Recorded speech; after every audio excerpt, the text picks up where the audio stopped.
All right, so now we're back, and hopefully you will have work that sort of matches this. What really matters is that you get the right answer. So your work and my work may not look the same, but if you didn't get the correct answer, then you're going to want to pay attention to my work. Maybe go back and rewatch the problem and copy down the correct work. One of the strategies that I really like seeing kids do is they'll do something like this. My work and the teacher work. So you can see how you did the problem and then versus how I'm going to do the problem, and you can kind of compare and hopefully see where any of your steps went wrong. But let me give you the right answer to this one at least. Ooh, yeah, once I find my book over here.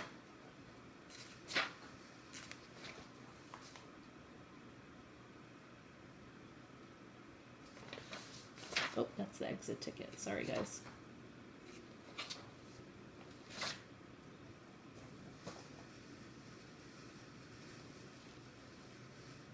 Oh, here it is. So this answer is 3.1. B's answer, let me look at it real quick, is 19 1/8. C's answer, I think it's easier to turn things into decimals, so I made it 29.3.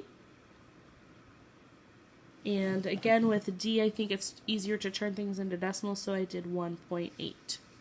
Okay, so if you didn't get those answers, you need to watch the next few minutes of the video to see what the correct work looks like. You know, go back and either adjust your work or do some sort of model like this. If you got all of those answers correctly, you can skip forward in the video to exercise 3. So the work for this one, I would do negative 5.2. I would superpower that into a plus 3.1.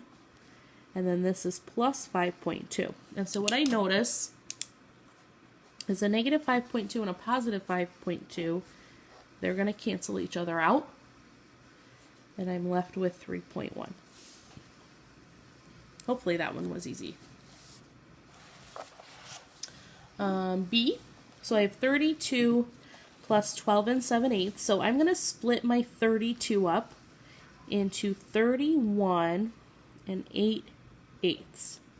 That's still 32. 31 plus 1, because 8/8 is 1, is still 32.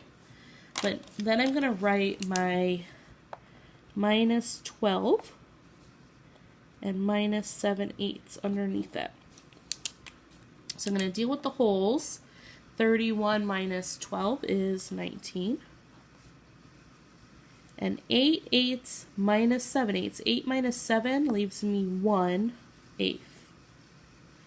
And that's where the 19 1/8 came from. It stays positive because 32 is the bigger absolute value. Part C.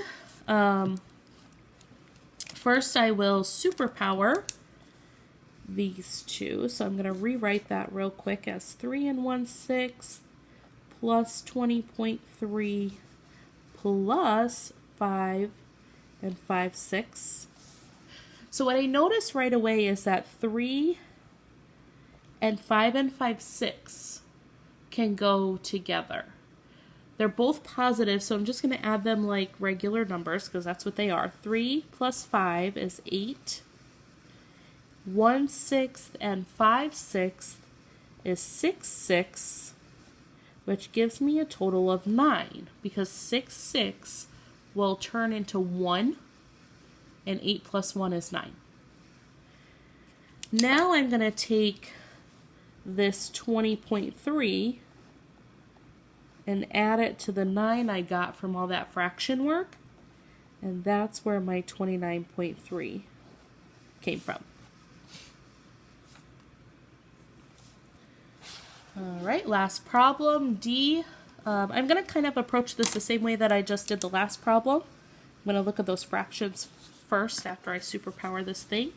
So I have 16 over 20 plus 1.8 minus 4/5. And I'm going to look at those fractions together. So this is 16/20 minus 4/5. They don't have the same denominator, but it's very easy to turn 4/5 into something over 20. So what do I have to multiply 5 by to get to 20? The answer is 4. What do I have to multiply 4 by to get to 20? The answer is still 4, so it's going to be 16 on the top. So this is really 16/20 minus 16/20 because I'm taking that negative with me. See this little negative guy? He became part of my problem down here. And what happens? 16/20 minus 16/20, they cancel each other out. It's 0. So that's why this thing only equals 1.8 because my fraction pieces ended up canceling. It's kind of similar to how this problem worked out, where my decimals canceled and I was just left with that. That worked out to be the same here. My two fraction pieces canceled and I was just left with my decimal left over. Okay, so exercise 3. Explain step by step how to arrive at a single rational number. I'm not going to ask you to explain like using words or anything. Just show me your work. I think that's the important part. If you're able to perform the work, then you know what you're doing. So this is negative 24. First, I'm going to superpower this into a plus 1/2. That decimal and fraction actually work really well together because 1/2 and 0.5 are the same fraction. So I'm actually going to turn this into a decimal.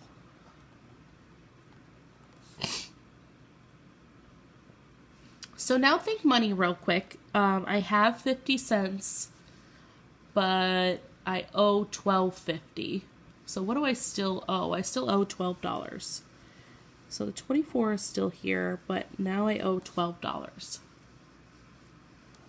Oh, I owe a lot of money. This is negative 36. I'm using my integer rules now on this problem. This is negative 24 plus negative 12. Oh, let me scooch over so you can see that. Sorry. Now they're the same sign, so add them up. 24 plus 12 is 36. Keep the sign, negative. That's where I got negative 36 from.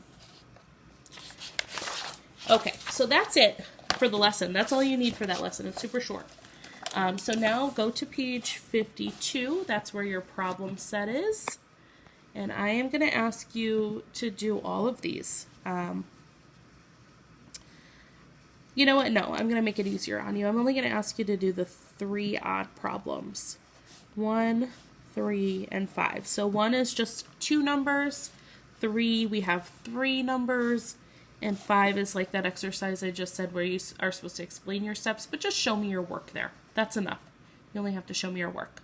So now remember, on Thursday when I get back, you are going to turn in the problem set from lesson 7, 8, and this one, 9. So be prepared to turn all 3 of those problem sets into me for a grade. Yes, for a grade. Hope you have a good day and be good for the sub.